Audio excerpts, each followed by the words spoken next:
ہندو نے پوچھا ہمارے ایک عالم سے کہ تم لوگ مسلمانوں میں ایکچولی اتنے فرقے ہیں، کوئی اہل حدیث ہے، کوئی دیوبندی ہے، ان میں صحیح کون ہے؟ اب وہ اگر جواب میں دیتے دیوبندی صحیح ہے تو کہتا ہے لو پہلے خود تو وہ اہل حدیث کہتے ہیں ہم صحیح ہیں اور دیوبندی کہتے ہیں ہم صحیح ہیں، تم پہلے خود فیصلہ کر لو پھر میں چھوڑوں گا ہندو مذہب، پہلے آپس میں ایک ہو جاؤ.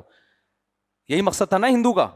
اور اگر اہل حدیث سے سوال پوچھا جائے گا تو اہل حدیث بولے گا ہم صحیح ہیں، وہ کہے گا وہ دیوبندی کہتے ہیں ہم صحیح ہیں، تم کہہ رہے ہو ہم صحیح ہیں. ابے بھائی تم لوگ پہلے بیٹھ کے فیصلہ کر لو پھر ہم سوچیں گے. تو اس کا تو مقصد حاصل ہو گیا نا.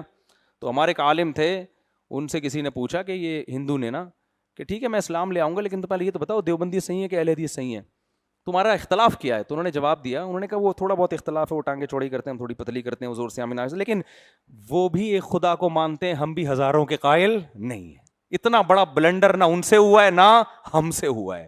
پتھروں کے بنے ہوئے بتوں کو وہ بھی نہیں مانتے اور پتھروں کے بتوں کی پوجا ہم بھی نہیں کرتے.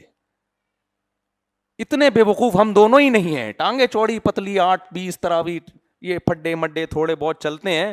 اتنی بڑی لڑائیاں ہماری اور اتنے بے وقوف ہم دونوں میں سے کوئی بھی نہیں ہے کہ اپنے ہاتھ سے پتھر بنائیں اور اسی کے سامنے سر جھکائیں.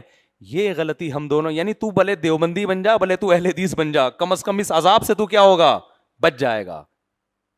سمجھ میں آ رہی ہے بات؟ تو یہ ہوتی ہے اٹ از کالڈ فراست. اس کو کیا کہتے ہیں بھائی؟